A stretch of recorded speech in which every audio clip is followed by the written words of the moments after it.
This episode of the Muay Thai podcast is brought to you by pmtlifestyle.com, authentic Muay Thai lifestyle by Pu'u.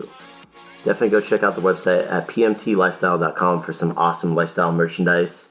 That's for those of you out there either involved in Muay Thai, looking at getting involved in Muay Thai, and embrace a healthier lifestyle to live the life of Nak Muay. Go check it out. So Wadi Kop, everybody. Welcome to this episode of the Pu'u Muay Thai podcast. Okay, so today we have Matt Lucas all the way from Pattaya, Thailand. So where are you at right now, Matt? Yeah, I'm at Pattaya at the Fairtex Training Center where I work. I am the social media manager there. So I split my time between here and Bangkok. Here, Pattaya, and then Bangkok as well. It's one of those things I was thinking about. I'm like, I wonder if Matt actually stays on site at Fairtex when you're there. So you do? Yeah, I do. I have a one-bedroom apartment here. Nice. So it's really convenient. Also good, obviously, for when I work at Max Muay Thai as well. Yeah, it's right down the street. It's not far. Yeah. It's very, very convenient, you know. I work here, and then I weekend usually in Bangkok. Nice. Yeah, so you, in Bangkok, where do you typically stay when you're in Bangkok? I stay at my long-term girlfriend's place in Hua Kwang. Okay. I lived there before I got the job here in Pattaya. I lived in Hua Kwang, which is like, for people that don't know the city too well, it's about like 4 or 5 train stops north of Asok, like Soy Cowboy in Terminal 21, right downtown. Soy Cowboy being the obvious landmark for people. Yeah, for people. Yeah, I've been to Hua Kwang. I like to go to the night market there. Yeah. Yeah. There's a really good night market there, and also the night train market by Esplanade Mall and the Thailand Cultural Center, MRT, are both very, very good. Yeah, I feel like there's just, I've been going over there, I'll go over, stay for like a month or whatever for the past 13 years. And I still feel like I'm always finding new stuff in Bangkok. Yeah, it's a big city with a lot of little neighborhoods. Yeah, and it's so condensed too. Like for people who have been to New York and stuff like that, similar. But then imagine like for one storefront, there's like 5, because then they also sit up on the sidewalk. That's very, very true. Yes. So. I kind of wanted to, go over, like, how'd you end up at Fairtex? Yeah, so I worked at FA Group as a foreign liaison there for about a year and trained there for a year. So I was there at FA Group for about 2.5 years altogether. In Bangkok, correct? In Bangkok. Yeah. And then there was a job listing for Fairtex, and I applied for it. I was sort of a shoo-in to get in because I knew a lot of the fighters. I'd been to the gym before. I knew the manager-director, Prem, who is the son of the founder, Philip Wong. So I did an interview, and I got the job. And I've been at Fairtex a little over a year now, 1.5 years or so. Nice. So I know you're saying your main thing was like social media. Like when I've been there, I've seen you going around taking pictures of the fighters. I saw on your Instagram you guys are doing like a photo shoot and stuff. So are you responsible for taking the photos for those photo shoots, or are you just helping do like the social media aspect of that? So I have done a little bit of both. In the most recent shoot, I did not take the photos, but I will so sad. But I'm going to do a behind-the-scenes video about the shoot. Also, I'll, of course, share the photos. I've done some of the shoots before. I tend, in terms of photography for the gym, I tend to do a lot more like training photos, and not necessarily photo shoots. Yeah. Yeah, you put out great content for anybody listening. Make sure to go check out. It's just at Matt Lucas BKK. I'll make sure to put a link in the show notes and stuff too. When I know you've been in like journalism for a long time, because I remember seeing your stuff on mymuaythai.com, which is it still up? I didn't get a chance to check. It's not. It's now defunct. The founder, Napadon, or he sort of like let the website slide, and it's defunct now. It's too bad. That website was really, really good. Yeah, he had some great content on there. Like, I think they had like a Muay Thai Minute, was the Sing That Muay Thai, and I think they had some stuff from FA Group there too, if I'm not mistaken. But I remember seeing your stuff on there. That was like over 10 years ago, I think. Is that correct? Yeah, so I got my first sort of experience in the Muay Thai journalism world through My Muay Thai. I wrote stuff like about being a fighter in Thailand, just pretty normal stuff. And normal stuff. You think about, for us, that's normal. For most people, it's not. Yeah, I mean, it's normal for me, and in the Muay Thai world, I wasn't, at first I was not producing like groundbreaking pieces of journalism or, necessarily like out of the ordinary articles, but I just, I kept at it. I liked it. I have to give that website a lot of credit for helping me build a lot of connections and learn a lot of skills. Yeah. So let's go back a little bit. Well, when did you start training Muay Thai? I want to say in 2005. 2005. And was that in San Francisco? Yeah, so I started in a friend's basement. A friend of mine, he went to Fight and Fitness. So I think this might have been like 2003 or 4. Fight and Fitness gym. Was that Bunkert's place? Yeah, that was Bunkert's place in San Francisco. And then he had like a small gym set up in his house in Berkeley. And so I did some there. And then I lived in Vegas for a year, and I haphazardly went to Master Toddy's for a bit. In Vegas, yeah. Vegas. So that was like, looking back, it's interesting because I remember seeing like Kevin Ross and Dorian Price like going for runs in Vegas and stuff and being like, oh yeah, those are fighters. Whatever. And that facility at Toddy's was freaking nice. Yeah, looking back, it was pretty nice. I mean, I liked Muay Thai at the time. I was like into it, but I did not like Mr. Toddy's shtick. Yeah. And it just always seems like he's selling snake oil. Leave it to Matt to be unfiltered. Yeah. I mean, his trainers are good. Yeah. Like, his trainers, Luke Chang and Chan, I believe, were both, like, solid. They definitely, in a lot of ways, Toddy had some good things going on, but just as a person, he just, like, comes off as, like, a greasy used car salesman. Yeah, I feel like the martial arts industry at that time, like people in jiu-jitsu, MMA, they all kind of had that vibe going on at that time. The greasy car salesmen, like the sales tactics and stuff they were using back then. Yeah, I mean, he would play this music, this like techno Ramoy music during classes. I know what you're talking about.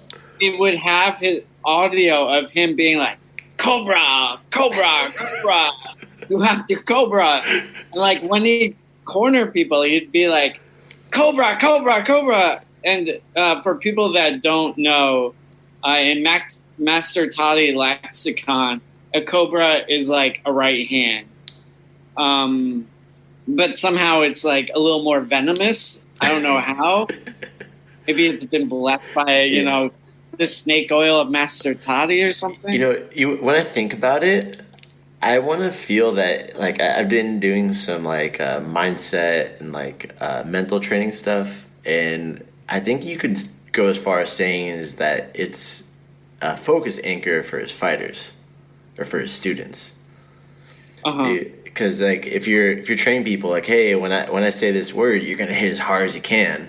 His thing was like, oh, you're gonna hit like a cobra, and having that, and like subconsciously you're hearing it with his music in the background during training.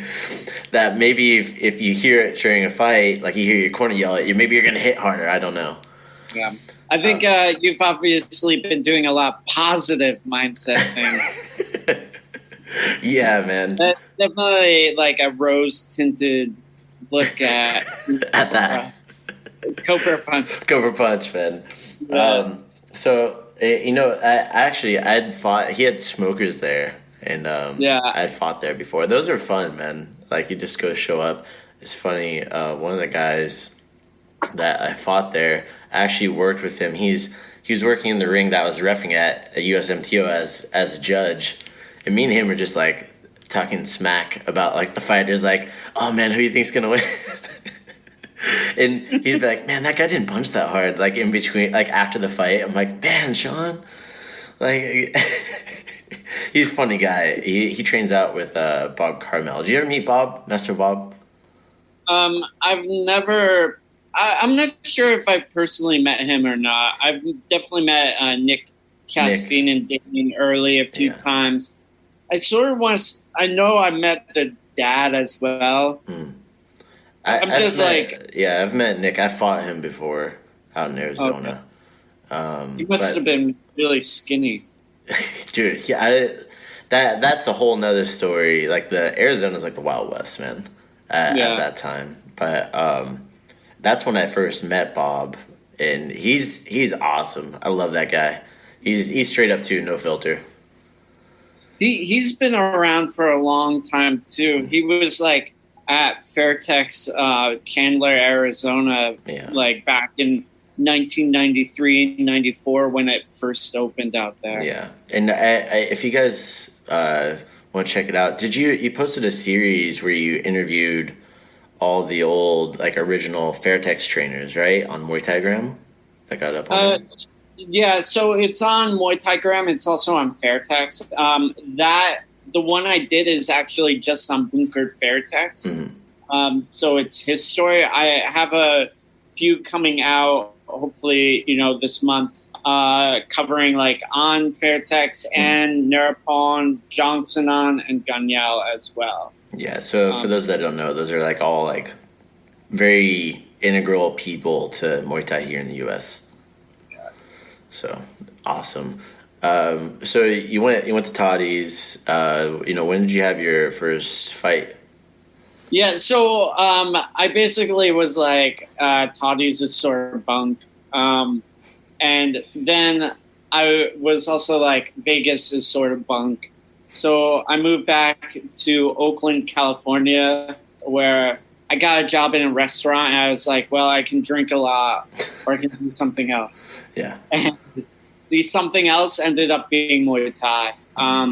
So I got into a gym, Pacific Ring Sports, where I spent the majority of my career in America. And I had my first smoker like 6 months later. I like banged him out. I did like 12 smokers over a year or so. And I went to Thailand. I fought at Teppersit Stadium. I think this was like, by that time, it was like 2007 or so. And then in 2009, I came back. I fought at Rajadamnern. Then I think I was back again in 2010 or so, and I fought a few more times. And yeah. Did you happen to cross paths with Michael Corley at the time? No, but when I was first out there, Corley was out there. At Fairtex? Or? He was at Fairtex. I went to Ingram Gym. Yes. Which was in Bangkok. It was in Ekamai at the time. I was like, obviously, a lot of people were like, "Oh, go to Fairtex, go to Fairtex, go to." It was like Fairtex. The big gym there. Yeah, it was a big gym, and I was like, I want to go off the beaten path. So I went to Sidiotong for like a week. I didn't like it that much, but I liked Ingram, which is still open, and it's run by a Japanese expat, Hideki Suzuki, who had like a very regimented style. Everything was the same, training 5 rounds. Okay. Then you spar for 3 rounds, then you clinch for 4 rounds, and Tuesday, Wednesday, Thursday, Friday, Saturday was box sparring. It was like, I just liked how regimented it was. He had a really good program. He had a good program. Are they still around? Or no, they closed down? Yeah, they're still around. It's a very small gym, and he mainly caters to Japanese fighters. Makes sense. He actually he used to be at Khao Sumrit Gym back in the day, and then also he helped Bukau get into K1. K1, like. His first. There's that Japanese Thailand connection there. Right, the Japanese connection. Yeah, that's awesome. So you're over there. For those of you who don't know, I'll back up a little bit. Michael Corley, he's the president, I believe, of the United States Muay Thai Federation, USMF. Yes. So for people that don't know, USMF is part of the nonprofit that's helping do like team selection for like world championship tournaments for IFMA. International Federation. It's not Muay Thai Amateur anymore. Muay Thai Associations. That's what they changed it to, I think. I see a smirk, Matt. Quotes. So as you went through that, through that journey, like you said, you're working at a restaurant, going back and forth to Thailand. What was the thing that really kept you involved in Muay Thai at the time? Because it seems like, people, they seem to like either really stick to Muay Thai and they're like always about it, or like whether it's always in their life, they're always part of like the Muay Thai community, or they kind of show up for 2 years and they disappear. So what kept you in it? The thing about Muay Thai is that it's always been a vehicle for me to do like interesting things in my life. When I first started, Smokers, I was like, I've never fought before. I should do this. Just, life bucket list. Yeah. Do a few and then see what happens. Okay, I did a few. Then I was like, I've never been outside the country. I should go outside of the country. I should learn another language and learn about another culture. Okay, I did that. Okay, this is working for me. Okay, and then I just kept setting like further goals for myself. Yeah. And like it's just been a way for me to like develop myself and fitness and like meeting people and sort of pursuing a passion, all these sorts of things. Yeah, and that's something I've been listening to and reading a lot on people who are successful in anything that they're doing. Like you may not feel like you're successful, but other people might perceive it as what you're doing as being successful. Like, and they always say that it starts from that, like you said, that P word, passion. Mm-hmm. And it's something that like you do your passion and you really build out from there, and like you said, use it as a vehicle. And I've essentially done the same thing too. I think if we officially met, was it last year?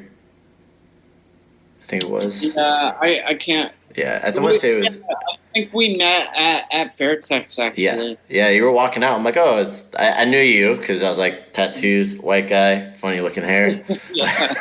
I'm like, yeah. It's not funny looking. You're friendly. You looked at me. Yeah. For people that, obviously can't see this video, I have a high and tight cut that I keep well maintained most of the time. It was not flopped over after training. Yeah. You were not sweaty and hot and humid weather. No. Yeah. But, and then we've connected quite a bit. Like I went back there again, Songkran, and I think we were talking a bit online. I went back there again in July, and I think we met up with you again at Fairtex. Mm-hmm. And then you were just over at the Muay Thai Business Summit with Crew Patrick Rivera over at Valor Training Center. So tell me how you linked up with Crew Patrick. Yeah, so obviously when I first moved out here 4.5 years ago, there were not that many Americans that were out here. So when the USMF came out for like the Youth IFMA Games, I was like, oh, cool. Like, I sort of know some of these people. Like, I knew who the brands were. I actually hadn't really met Patrick before, but I knew who he was. Marcy Maxwell was there. I was like, oh yeah, I think she was there. But there were enough people there that I was like, oh, I should show up and just like meet and hang out with people. Yeah. And I met and hang out with them, maybe had a few years. Yeah. No, I don't, obviously some of those guys have a bad reputation for being wild party animals. But we've never gone to any of the red light districts. Yeah, it's a joke for anybody that's listening. It's one of those things like, oh, did you go to Pat Pong and have a good time? Yeah. It's like, oh yeah, for sure. Yeah, go to a go-go show. No, ping pong show. Oh God, you better bring the ping pong show. What about the dart show, Matt? Yeah, I've seen plenty of dart shows before. Oh God, I hope you're kidding, man. No, I've seen a handful. Oh man, yeah. Living out there, you end up, I don't know how often you interact with a lot of the guests there, and like maybe hang out with some of them when they're there. Is that something you typically do when you're at Fairtex, or are you pretty much by yourself? A lot of people come in and out. So I'm friendly with guests. Usually someone has to show up a few times before I'm like, oh, hey, let's get like dinner. Hey, buddy, what's up? Just because it's like, the people are just too in and out. It doesn't really make sense to make a term connection. Yeah. It's important to make sure it's people that you want to really connect with. Yeah. Yeah, I can understand. And that's something that, as somebody who runs like Muay Thai Academy, that's like one of the hard things to do, because like, my name's on the door, right? So I want to, of course, originally it's like I connected with everybody. And in order to grow, you can't connect with everybody right away.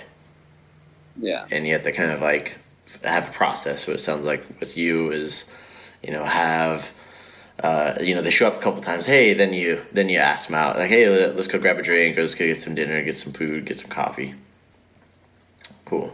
So what's a day out there for you look like when you're at Fairtex? Social media? Are you still training? I know you had you call it Fat Boy Muay Thai. Yeah, I'm still training. I have some dreams of fighting again. I've got my fingers crossed about a potential fight on Chris Tran's show later this year. Oh, nice.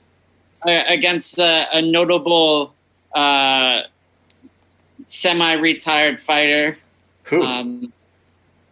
I won't. I don't want to put him on blast. Oh no. Okay. He said he's going to do it. I'm not like worried about him pulling out or anything. Yeah. But you don't want to put unneeded pressure on it.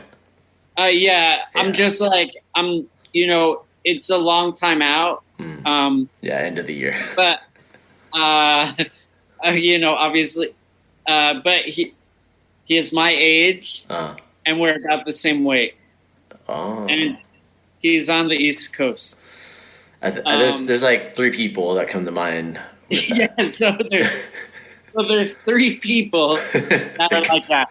So it's not going to be that hard of a leap, but I'm hoping that happens. But also, I fought like twice last year, up country for fun. I sort of right now I don't have max going on. Yeah, because of the coronavirus. Because of the coronavirus, so I'm trying to train more. Hopefully I can fight right when the stadium's open. Because you'll be in shape. Because I'll be like in slightly better shape than all the other guys. Yeah. That's like the hope, at least. But I guess like in terms of like what a routine is, like, if the gym is open, I wake up, I go to training, I do like media work in the morning. I do more work like during the day. I have a bunch of different projects I'm always working on.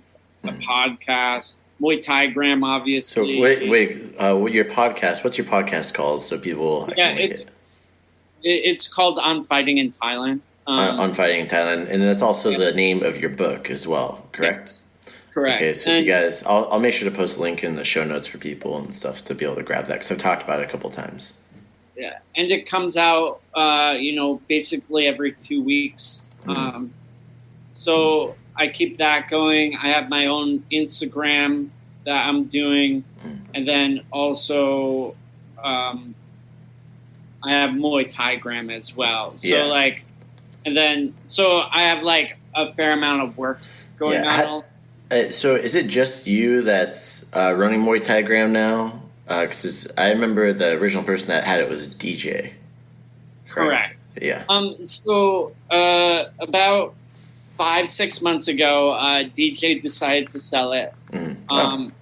And myself, Brett Helvacek, and this guy Fredo, who is one of the people behind Knock Muay Legends, decided to buy it. And so in the last 5 months, we've continued to run it, and also have been changing the branding content of it. Yeah, the branding of it. We're trying to, obviously we want to do like lots of Muay Thai things, but we're trying to create more original quality content. So like interviews with people, I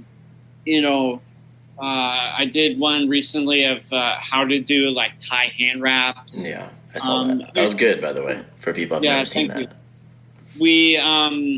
We obviously did the collaboration with you guys, a very basic 4 video series about how to hold pads. Yeah, it was simple. By the way, thank you again for that. I want to tell you face to face, even on Zoom. I appreciate the guidance on that. So and helping us get some exposure on that. Really appreciate it, man. Yeah, no problem. I mean, like, pad porn is cool, but that is not, the end all and be all sport. It's not, the sport is not just Sanchai kicking pads. It's not just Bukau. And while those guys have done a lot to be ambassadors for the sport is a lot bigger than that. And there's a lot of important things that I think need to be brought to light about, even technical stuff, about coaching, about, gyms, about, all sorts of things that a lot of aspects that need to be covered. And, if every media outlet is just doing pad porn, like, no one's really going to learn that much about the sport. Yeah, it's something that it always cracks me up. I'll get like a new person that comes into the academy. He's like, "Oh, have you seen this video?" And it's like this long, like 30 hit like combination. Yeah. I'm like, "Hey, that's really good, but let's work on this today." Like, you can do that if you have good basics, because it's a bunch of basics tied into there. And also, it's like, aren't you here for self-defense? Like, you're not going to do that.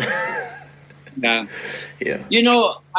I think, like, there's a reciprocal relationship between, like, what people see and what they want. Yeah.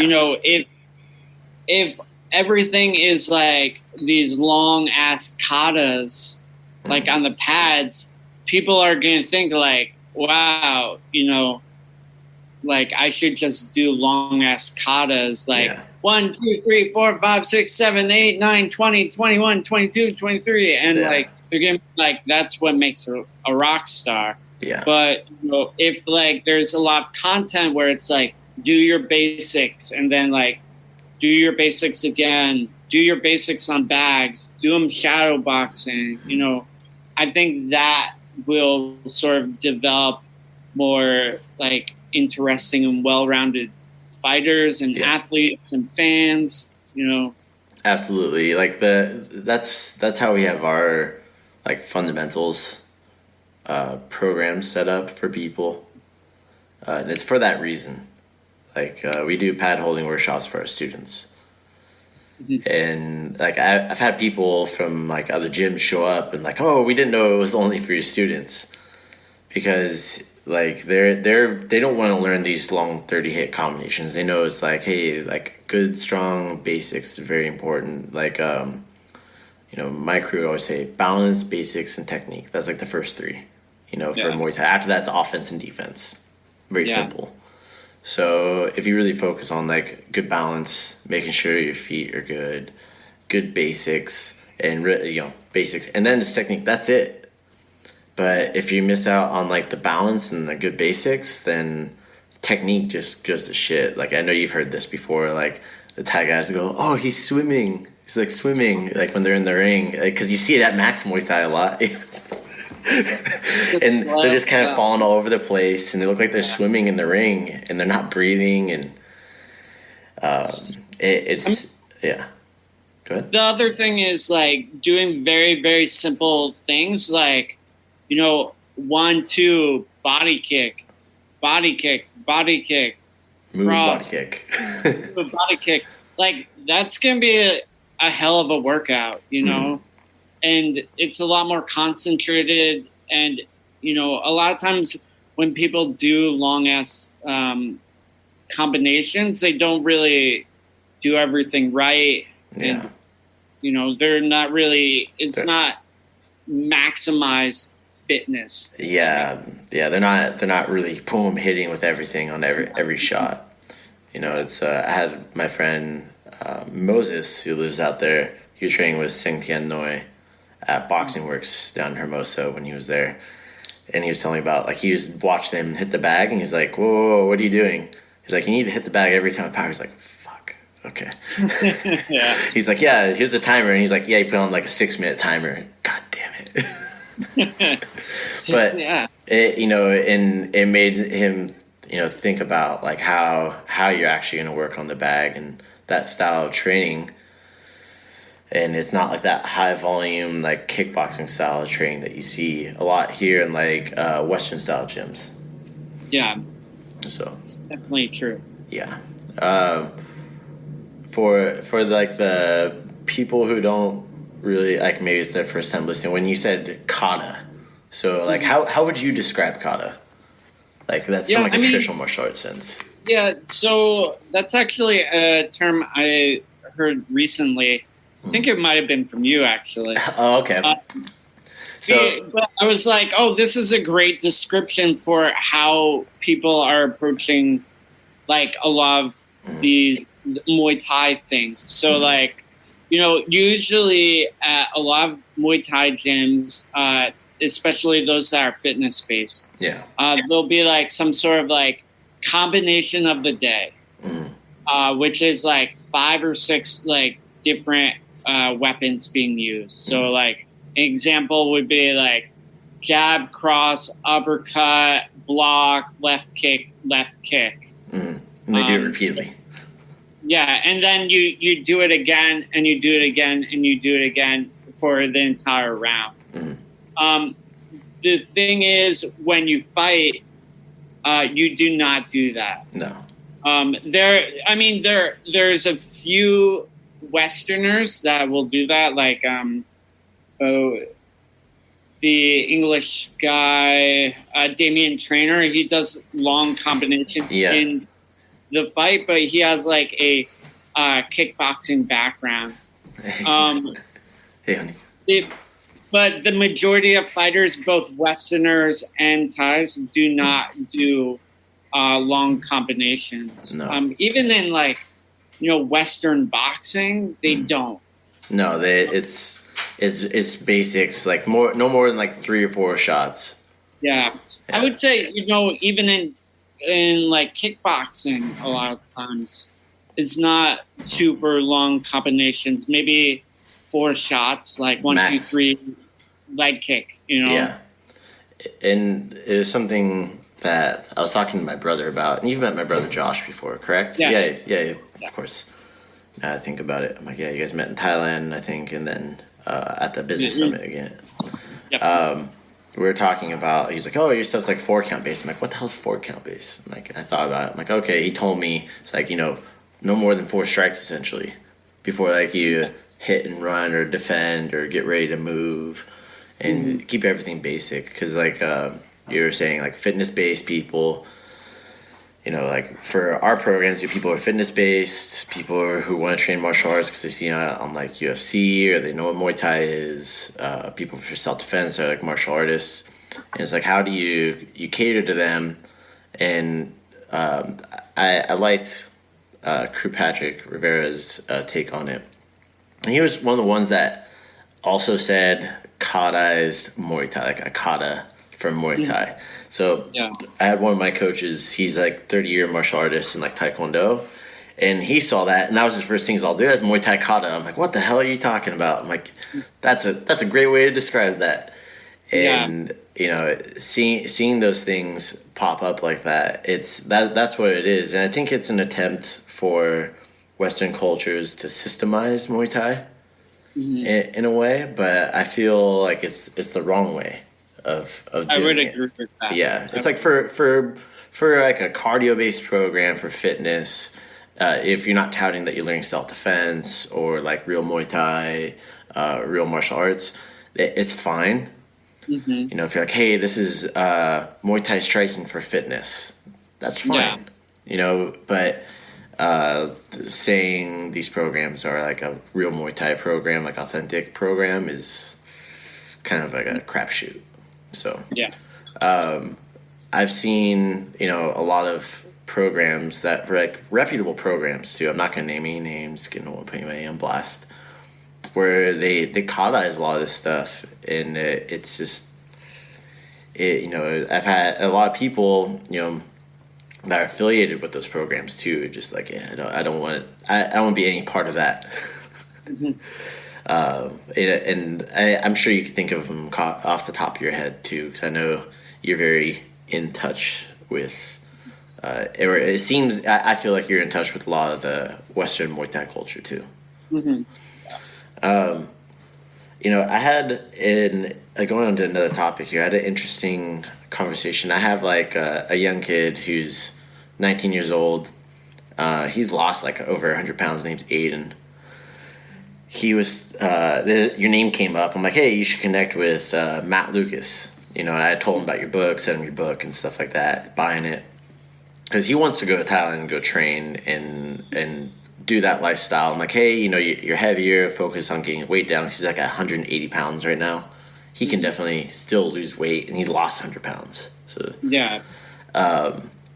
But for somebody who's young like that, what would be, outside of like getting to Thailand, what would be your recommendation for somebody like that wants to get to Thailand to stay there, 6 months to 3 years? Like, what would you say would be something that's very important for them? Yeah, so obviously there's a few things that hold people back. Obviously, money being a big one. Yeah. So just like to be very clear about money, like, it's $1,000 to $1,500 to sustain yourself, like at a reasonable level out here in Thailand. And that's without training costs. If you're paying for training, correct? That is paying for training. And paying for training. Paying for training, room, food. $1,000 is real cheap. So you might have like money problems. $1,500, and you're like, okay, I'm cool for like going out to the movies once in a while, having some beers. I got my visa stuff covered. So I would say like that's the first thing. Okay. The second thing is like, I think a lot of people are scared. Oh yeah. Not that many people have actually done it from America. Yeah. There's a few. Obviously Willie Whipple is one of. I saw your post on him too. Is cool. Cool shot, by the way. I mean, like, I really have to credit him a lot because he's been out here for 4 years, like 4.5 years, grinding away. I've been out here for 4.5 years. Angela Chang, who's at Sitsong Pinong right now, she's been out here for 4+ years. Yeah. So the money thing is one. The second is like you have to stick it out. Like, if you come for a month or two, you're on vacation. Yeah. If you come for like 3 to 6 months, you'll like have a taste of like what it's really like. Yeah, what you could do over like a couple of years. Yeah. If you stay for a year, at least a year, you will have a decent understanding of the Muay Thai cycle and infrastructure. In terms of a career, like, it takes 4 years. Yeah, I remember you said that a lot. And why would you say 4 years? Is that just from what you've seen?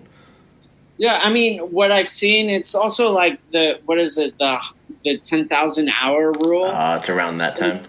It basically takes you, like, if you work a 40-hour-a-week job for 4 years, that's like 10,000 hours.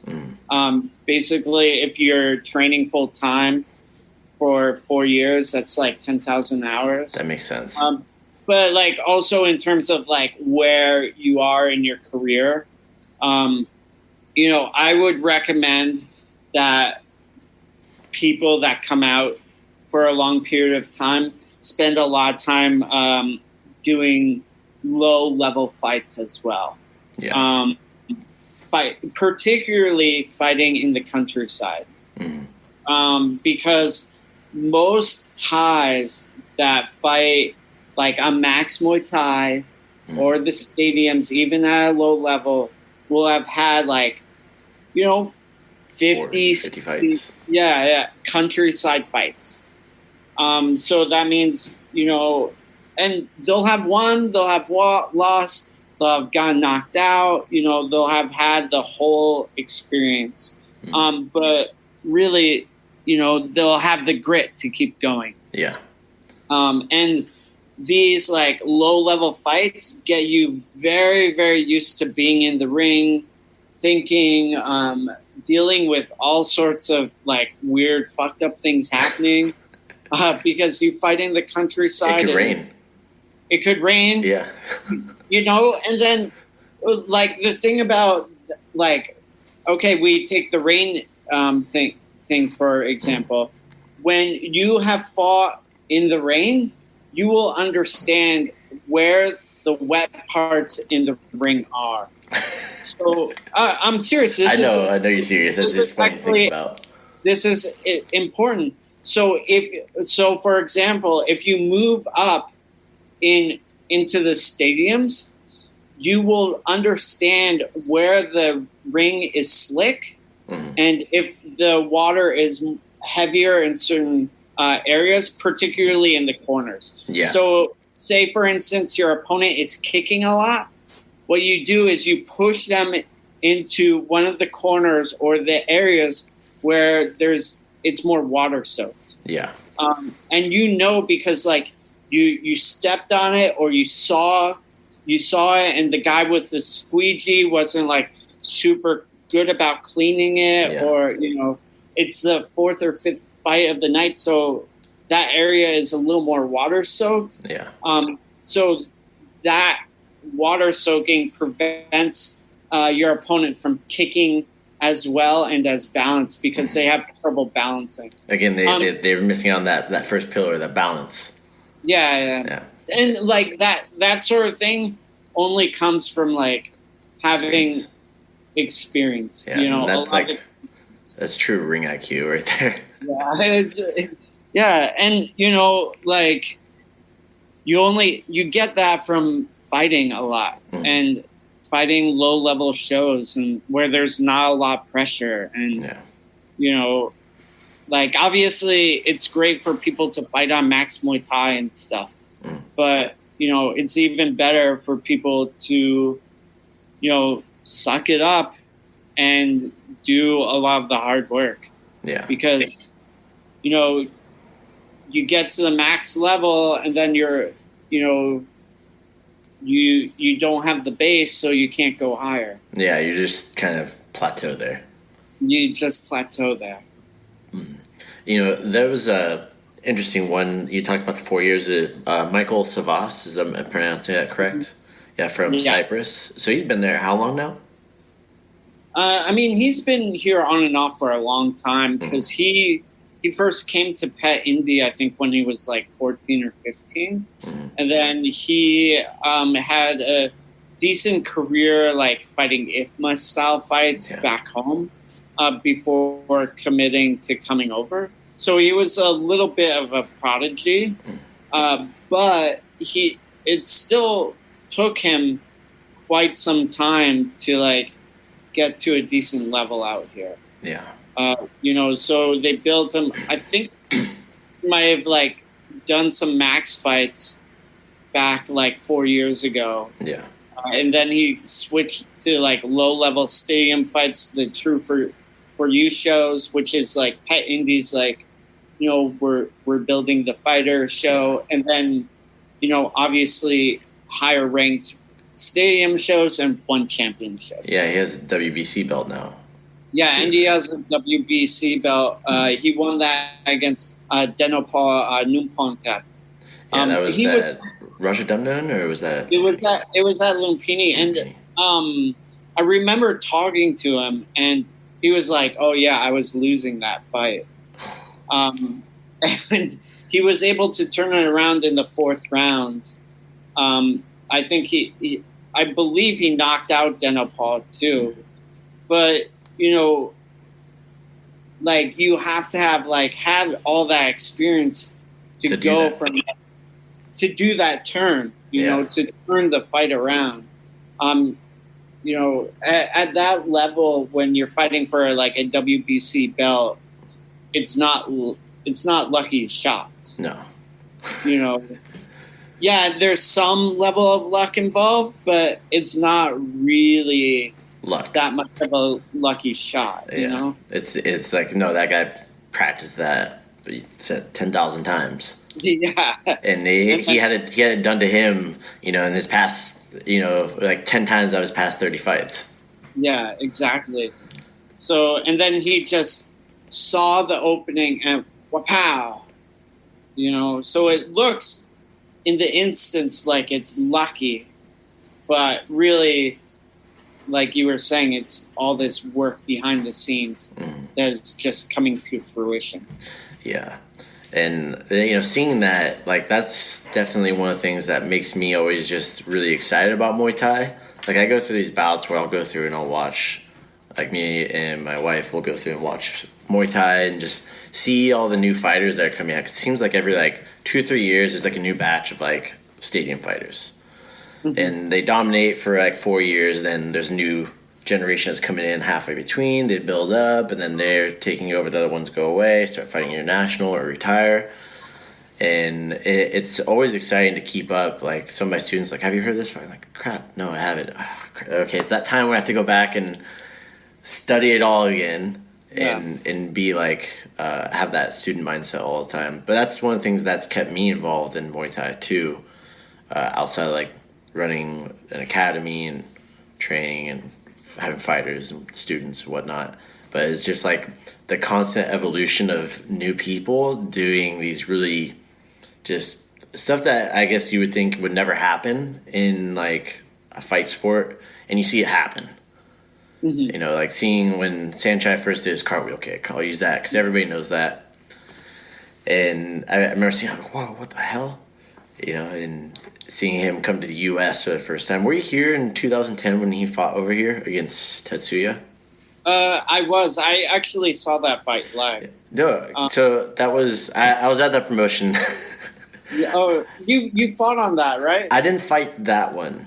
Did you fight on the Kevin Ross? The diamond belt, or the WBC diamond belt. Yeah, I would like that one as well. Yeah, that one that was interesting. That's when I first moved back up to Ventura, and I didn't get to train like worth shit for that fight. I got my ass kicked. I think I had like 2 black eyes. Who did you fight? I fought this kid, Alec Gonzalez. He's a good fighter, good kid too. He had, let's just say, this already hit me. He broke his hand on my head. Oh yeah. Was he out of the yard, or where was he? No, he was out of somewhere in Vallejo, California. I don't remember the name of the gym, but I don't think he's involved in Muay Thai anymore. No. But I still talk with him on Instagram every once in a while. Like, I'll post a picture, like, having a bad day. It's a picture of me low kicking with, like, 2 black eyes. And he's like, oh, that was a good time. I'm like, for you, fucker. Yeah. Yeah, but those kinds of things you learn a lot. Those promotions, stand-up promotions, Knockreed and his former wife, they did some good stuff with that. Yeah, sure. Yeah, that's where I got to meet, like, Jongsanan, Bunkerd, Ganyao, Malia, like all these different people that are involved in Muay Thai. I met Simon Marcus, like Matt Embry, those guys. Oh yeah. You know, if you guys don't know, Simon Marcus he fought Glory. He was like, I don't think he had the belt, but I know he was.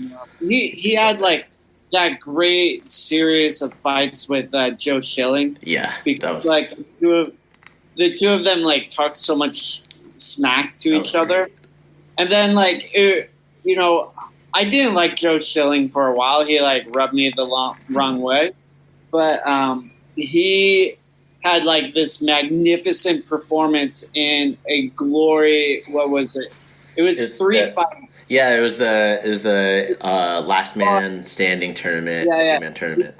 He fought Simon Marcus, who like knocked him out. It went 4 rounds too. It went 4 rounds, and Joe like eked it out, and then he fought another guy who had knocked him out previously, and Joe like beat him, on points. And then he fought Artem Levin, #1 champion. Yeah, who I thought they'd fought before. I want to touch on that once you're done with this. And I think that Artem had beat him before, and Joe was like going up against him again. Mm-hmm. Artem had the much easier path to the top than Joe. He had the easier seed in the tournament. And like it was a decent fight. Joe lost on points, but it was sort of like, man, Joe, you went for it, dude. Like on the Glory tournament. Yeah. Yeah, he actually ended up winning. What? Yeah, Joe? Yeah, Joe won that tournament. Really? Yeah, he won that tournament. Yeah, they went an extra round and he won. I thought Levin won it. No, they went an extra round and there was like a knockdown in the tie-breaking round, And, it could be argued as like a slip or whatever call, but the referee called it a knockdown, gave him 8 count. So Joe got it. And he got that big payday, like a big, quote unquote, big fight. Was it 12 rounds in one night? You got paid $200,000 or something like that. 100,000. But I mean, like, regardless, obviously I'm glad Joe won that. But like, to me, it was like, fuck, dude, like, you did it, man. I'm gonna give some perspective on Joe Schilling for you. So. I saw him coming up through because he just started fighting pro when I first started fighting. And I saw him get his knee he tore every ligament in his knee at like one of those Wulin Feng versus USA fights that Dennis Warner, WCK Muay Thai, holds in Las Vegas. This guy kept kicking his knee, and I remember him like he's just on the ground just shaking his head like I'm done, like my knee's done. And I ran into him like at the bathroom, like I was fighting at Knott's Berry Farm for some amateur show. Snoopy was there too. And I was like, hey, when are you fighting again? He's like, I'm just waiting for my knee to get better. And, he was very skinny then because you think he was fighting at like 160 pounds, 165 pounds. Yeah, I remember that. And then he came back and he started fighting and stringing some wins together. And then Stand Up Promotions was like, hey, we want to promote Joe Schilling because he brings in a lot of people, has his gym. And, he was a really nice guy. Like, he was never, like, outside of the ring. I never saw him being, like, that shit-talking that, you saw him for probably when you first experienced, like, seeing who he was. I'll explain where I saw that come in. And in the ring, he would have that kind of moniker when he was fighting. And a lot of people, boo. But that was his deal when he was in the ring. And then... he worked his way up through the rankings, and he was supposed to fight Artem Levin for a WBC title. That was the thing that was on the table. Artem Levin had the title. He was supposed to fight for it. So it didn't happen for whatever reason. Artem Levin was either injured, or was booked for another event and couldn't do it in Russia or something like that. And then Joe kept fighting. I think Joe ended up getting like the national title, WBC national title, I think, here in the U.S. And, he wanted to fight Artem Levin. And Artem Levin was scheduled to fight against, man, I want to say it was against San Marcos for the belt, for the World Championship. And what happened was... From what I remember, I may be totally just like thinking about this wrong, but like I remember having this conversation because it was supposed to happen on Stand Up Promotions. They were trying to make it happen for Joe because they were helping promote him. And Artem Levin's the fight with Simon got canceled for one reason or another. They're like, Simon can't fight. So Joe Schilling was like, hey, fuck it, I'll fight. Let's do it. Like, yeah, here's my shot. And then literally like 2 days later, Artem's camp said, oh, he has a knee injury and he's going to get surgery. So that happened a lot where and from what I saw it as Artem Levin's camp ducking Joe Schilling. Like they didn't want to fight him. They felt like maybe he either didn't deserve it. He was a dangerous guy because he's kind of unorthodox and you do weird stuff and it could beat Artem and they wanted to help build him up. So, like, for me to see that victory for him, for Joe Schilling, like, I remember watching that tournament. I was like, the same just like you, for anybody else that wasn't a fan, it was like, oh, hell yeah, man. Yeah. And for him to kind of finally get that vindication after all those years was really something else. So after that happened, where, like, he was getting ducked, that's when he started talking shit, like, in public and on like, the Can't Stop Crazy thing was going on. Yeah. And it was like, hey, I've been respectful and doing stuff. All right, so I'm just going to start talking massive amount of shit, and maybe I'll end up getting those fights. That's from what I saw. That's what I saw, because they're like, okay, like, I'm doing everything everybody's telling me to do, and it's not working. So I'm going to do what the other thing is and make my own path, flip the script a little bit, and just start talking massive amounts of shit, calling these people out, and be this bad boy persona in public media. And, you're going to watch it to either see him get his ass kicked or to see him win. Yeah. Sure. And it's a win-win for him. And he really leveraged that and then was able to get that vindication. But that's where that shit talking and I think that aggressive attitude came, because now you don't hear him saying that stuff. He's at where he wants to be in combat sports. Yeah. So that's what I saw happen and transpire with that, and I thought that was interesting, because I had a lot of people tell me, "Oh, he's talking shit." I'm like, man, if you really like knew that story about seeing how much he got fucked in regards to like political stuff and in regards to ranking and everything, it was like, dude, I would be pissed too. Yeah. Yeah. I mean, and it is a game. Yeah. There is like, there's obviously we're in the entertainment industry. Yeah. Fighters, if you want to fight, you have to understand how entertainment works well. It's not like always easy. It's not fun. I mean, sometimes it's really fun. Yeah. But it is like a dynamic of the game you need to understand. Peaks and valleys. Yep. And you also need to understand that it's a game of connections as well. And, people that have connections, get advanced. And if you don't have connections, that's okay. You need to understand you don't have them, and you need to understand how to put yourself in the best position possible. Yeah. Usually that comes from having a good coach. Yeah. And that's like, I had Knockweed, and he was reffing those fights with Joe Schilling and Simon Marcus, and, doing these promotions where we get to drive around and train with Saenchai when he's here in the US. Yeah. Like, before, Saenchai was like super big here in the West. Like, if you're in Muay Thai, you knew who he was, but like, now everybody in MMA knows who he is, and it's in kickboxing. It's crazy. So definitely. That's an example of like, Knockweed obviously